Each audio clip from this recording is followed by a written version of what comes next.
In the beginning there was Jack, and Jack had a groove, and from this groove came the grooves of all grooves.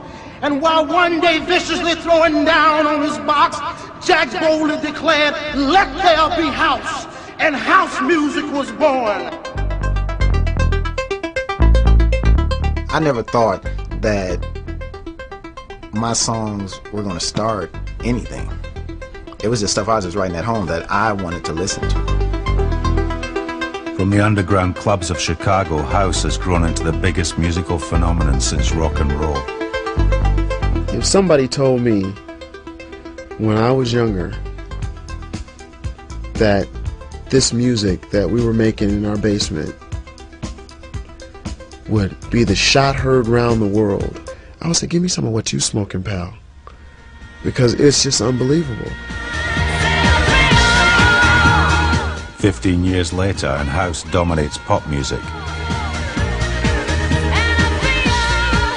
From Madonna to U2, no one has escaped its restless beat. I think the house is a feeling, and I think that if you don't feel it, it can't be house. It's a feeling that's turned DJs into superstars. It's not just about playing the latest bunch of tunes. Never has been. And it's made nightclubs into global brands. I certainly know that when a DJ gets out there and performs fantastically and does a brilliant job and there's a wicked crowd, you really can't beat it. You know the score. Not just a type of music. It's a way of life. It's just a feeling in the clubs that you get from these drive-in tracks, these great tracks, great songs. I just see all of these people enjoying this music that they don't really understand why it was even created. You know what I'm saying? They don't even understand the basis of what house was trying to do from the get. It ain't about popping it. It isn't. This is the story of the people who made house. The soundtrack to our lives. Anything that starts off underground is house to me. I don't care how big it gets. If it started out underground, then and it had that big club feel, then that's house. We stole everybody's music. I mean, that's how we created our sound. The way the Chicago guys did it, they just took like disco grooves and rehooked them up, you know what I mean?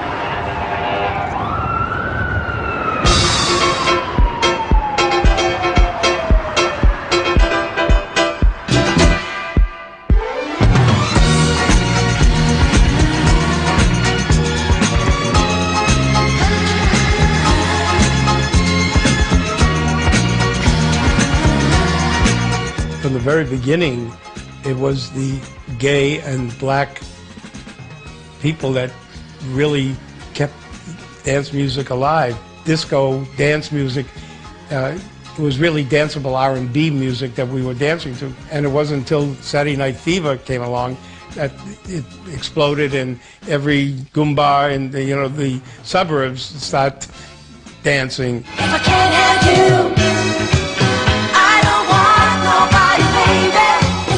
At the end of 1977, Travolta showed everyone how to do the hustle. Disco came out of the underground.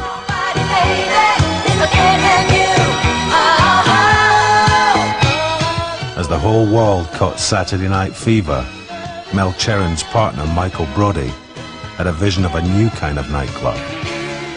Michael and I said, if people can dance together, they can live together. And that's why it was so important to bring all kinds of people, black, white, straight, and gay, together with music. And one day, Michael called me and said, Mel, I found the guy that's going to make it happen for me. And he was talking about Larry Levan. This is 84 King Street, Paradise Garage. Larry was the talent. Larry was the music.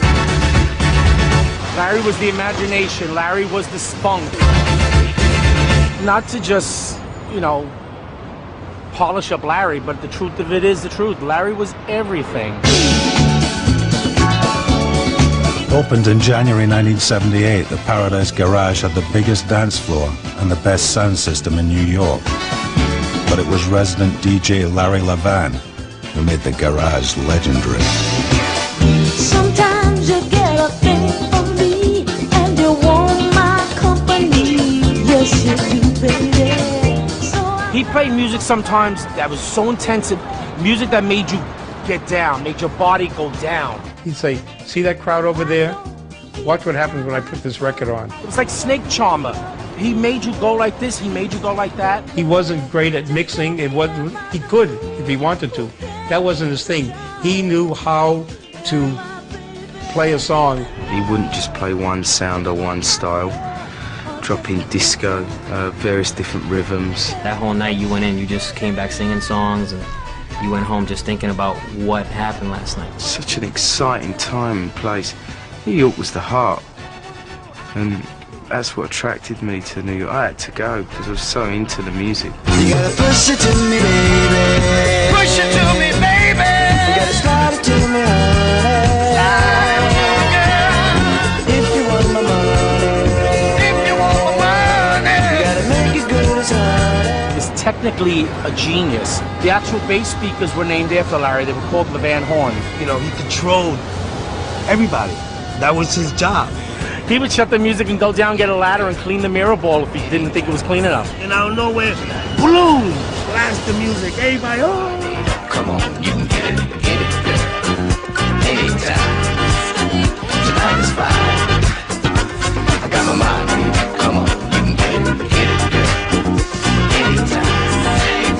Tonight is fine. First time I went, I was 17 years old, and I was like, my God, never seen a place like this before. When you first went into it, it was like entering Dante's Inferno. They spiked the punch, okay, and they would tell you that they were going to spike it that particular night. So that meant that the whole crowd was just all on acid. You know, and next thing you know, you're just like so spaced and somebody handing you a popper, and you're doing the popper, you know, and everybody high on Quaaludes. All the deepest corners of the club. All right, you have